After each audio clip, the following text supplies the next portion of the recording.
सारे शिक्षा के साथ एक शिक्षा जरूर दीजिए कि दूसरे घर जाओ तो दूसरे के माता पिता को अपने माँ बाप ही समझो और ऐसा काम ना करो कि तुम्हें पछताना पड़े।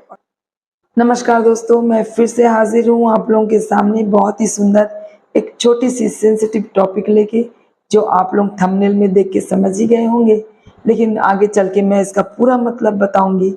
लेकिन हाँ, उससे पहले आप सभी को स्वागत करती हूँ और हाथ जोड़ के रिक्वेस्ट करती हूँ, प्लीज़ वीडियो का आखिर तक रहिएगा, क्योंकि आप लोग जब वीडियो पूरा देखते हैं तो मुझे बहुत हिम्मत मिलती है, एनर्जी मिलती है, मोटिवेशन मिलती है, ताकि नेक्स्ट टाइम मैं अच्छे से अच्छे टॉपिक खोज के आप लोगों के लिए ला सकूं। तो इसीलिए आखिरी तक रहिएगा। तो दोस्तों, मेरा टॉपिक है कि बेटी कहीं ना कहीं रीज़न होती है माँ बाप को वृद्धाश्रम तक पहुंचाने का। क्यों? बात में कुछ समझ में आई? जब भी हम लोग वृद्धाश्रम में वृद्ध महिला पुरुष को देखते हैं, माता पिता को देखते हैं, तो कहीं ना कहीं बेटों को कोसते हैं कि जिस बेटे को जन्म दिया, अपना सब कुछ दे दिया, सारी उम्र उसकी देखभाल की, जब बुढ़ापा आया तो उन्हें वृद्धाश्रम में छोड़ दिया, है ना।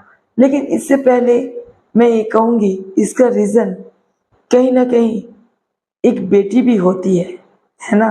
कैसे? चलिए समझाती हूँ। जब दूसरे घर की बहू आती है, माफ कीजिएगा, जब दूसरे घर की बेटी किसी घर के बहू बन के जाती है, तभी ये हादसा होता है, तभी एक कांड होता है। शादी से पहले कोई भी बेटा अपने माँ बाप को वृद्धाश्रम नहीं छोड़ता है।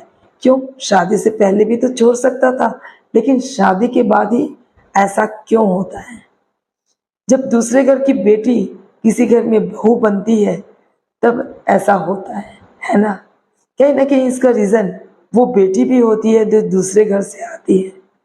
लेकिन इस बात को मैं पूरी तरह एग्री नहीं करूँगी, क्योंकि बहू तो उस घर में कुछ दिन पहले आती है, लेकिन बेटों का रिश्ता तो बहुत पुराना होता है, अपना होता है, खून का होता है। जब तक वो नहीं मानेंगे तो कैसे एक पराये घर की बेटी ये काम कर सकती है ना। बेटा तो अपना होता है, बेटा का तो अपना माँ बाप होता है ना दोस्तों।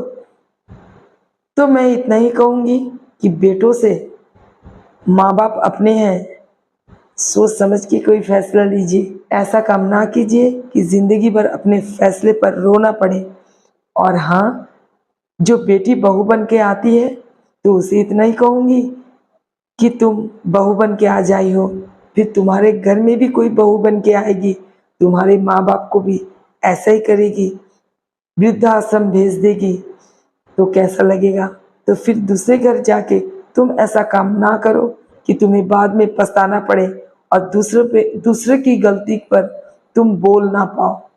और हाँ, उस बेटी के माँ बाप को इतना ही कहूँगी कि अपनी बेटी को भी एक शिक्षा, सारे शिक्षा के साथ एक शिक्षा जरूर दीजिए कि दूसरे घर जाओ तो दूसरे के माता पिता को अपने माँ बाप ही समझो और ऐसा काम ना करो कि तुम्हें पछताना पड़े और तुम्हारे माँ बाप को शर्मिंदा महसूस हो, है ना दोस्तों। तो आशा करती हूँ ये टॉपिक आप लोगों को अच्छी लगी होगी। ये टॉपिक मैंने ना ही किसी के बारे में बताया है, ना ही किसी को लेके बोला है, सिर्फ ये मेरी मन की बात है जो आप लोगों तक मैंने पहुंचाई है। तो ऐसे ही मैं न्यू टॉपिक के साथ फिर से हाजिर होंगी। तब तक के लिए आप लोग खुश रहिए, खुशियाँ बांटिए और हाँ, अपना ढेर सारा ख्याल रखिए, क्योंकि आप लोग वीडियो लाइक करें ना करें, लेकिन आप लोग मेरे लिए बहुत ही ज़रूरी है। फिर से मैं एक नई वीडियो के साथ आऊँगी, तब तक मुझे अपनी दुआओं में याद रखिए। नमस्कार, जय माता दी।